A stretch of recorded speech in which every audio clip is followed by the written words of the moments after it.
He was a three-time Democratic candidate for president. He was a pacifist Secretary of State. He was once world famous, but now, if anyone remembers him at all, it is as the buffoon he was portrayed in the fictional film Inherit the Wind. His name was William Jennings Bryan, and he deserves better. I'm Stephen Yoder, and this is Abbreviated Bios. William Jennings Bryan was the fifth of 10 children born to Silas and Mariah Bryan on March 19, 1860, in Salem, Illinois. He was homeschooled by his mother through his elementary school years, then attended the Jacksonville Academy. Bryan stated the most important day of his life was when he came to faith in Jesus Christ at age 13 at a revival meeting. He attended Union College Law School for 2 years and then read law at Lyman Trumbull's office before he passed the bar. By this time, William had met and married Mary Baird in 1884. She also would attend Union College and finished third in her class. They moved to Lincoln, Nebraska and practiced law together. They would have 3 children, Ruth, William Jr., and Grace. In 1890, Bryan ran for Congress and won. He became involved in the silver controversy of the 1890s and opposed President Cleveland in the repeal of the Silver Purchase Act. William lost a bid for the Senate in 1894 and became a newspaper editor for a couple of years. As the election of 1896 neared, Bryan began to speak out around the country on the silver issue so as to gain support for silvermen to control the Democratic convention. What was the silver issue that caused so much controversy in the 1890s? The dollar at that time was attached to the value of gold. The economy was expanding faster than the gold in circulation. The result was deflation. Prices and wages were falling, but the value of the dollar was going up. This hurt you if you owed money because you had to pay back the loan in money that was worth more than when it was borrowed. Bryan called this dynamic a cross of gold.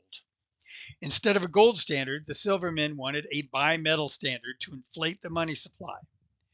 Bryan thought inflation would help farmers, debtors, small-town businessmen, and others on the lower end of the economic scale. He believed that only the rich and the bankers did well under the gold standard. Opponents wanted to keep the gold standard for a stable currency, which was good for business and urban wage workers. At the 1896 Democratic Convention, Bryan took the party by storm when he made a spellbinding speech opposing the gold standard, stating, "You shall not press down upon the brow of labor this crown of thorns. You shall not crucify mankind upon a cross of gold." Delegates went wild, and Bryan was nominated for president on the 5th ballot. He was 36 years old, to this day the youngest major party candidate for president. William Jennings Bryan conducted the first modern presidential campaign. He traveled over 18,000 miles by rail in support of the silver issue. He also ran the first class issue campaign. He described the conflict as being between Wall Street and the toiling masses. Ultimately, he lost the election as the cities that benefited from the gold standard outnumbered the rural population. Bryan served as a colonel during the Spanish-American War, but was never sent overseas. He was nominated again for president in 1900. This time he ran on anti-expansionism right after we had won the Spanish-American War and had become a world power. He lost in a landslide to McKinley.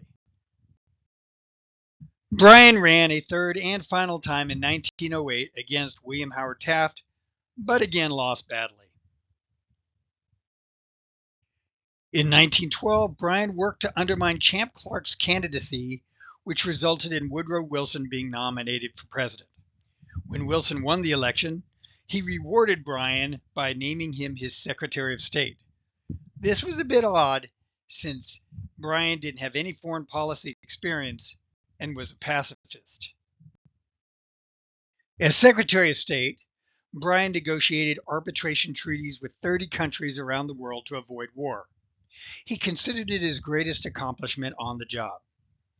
He negotiated the Bryan-Chamorro Treaty of 1914 with Nicaragua that gave the U.S. the right to build naval bases at the Gulf of Fonseca on the Corn Islands.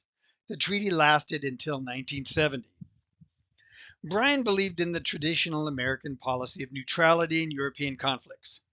President Wilson abandoned that policy by openly supporting England. Bryan began being called pro-German. He resigned office on June 9, 1915. After leaving office, Bryan began to speak out more and more on the need for Christianity. He and Mary moved to Florida in 1921 because of Mary's poor health. He led a Sunday school class at First Presbyterian that eventually had to be moved outdoors as thousands began showing up. At this time, there was a lot of pressure around the country to begin teaching the still unproven theory of evolution. Bryan opposed this. Bryan believed it hurt the best interests of the people to teach as true Darwinism or any other hypothesis that linked man in blood relationship to any other form of life. Bryan stated that there is no hope unless we can get back to a religion that makes men believe in God and a future life and give them a sense of responsibility. In 1924, Tennessee passed a law making it illegal to teach the theory which denies the story of the divine creation of men as taught in the Bible.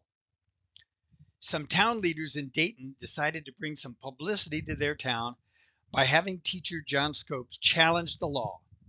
Bryan was invited to be one of the prosecutors, and famous atheist Clarence Darrow was invited to be the defense attorney.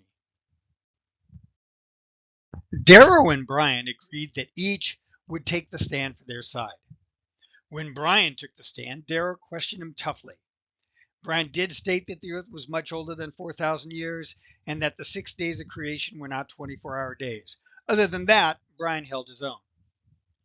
When it came time for Darrow to be questioned, he got out of it by asking the judge to direct the jury to bring in a guilty verdict.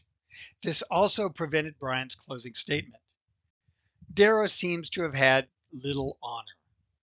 Scopes was found guilty and fined $100, and Bryan even offered to pay the defendant's fine. 5 days after the trial, William Jennings Bryan died of a stroke on July 26, 1925.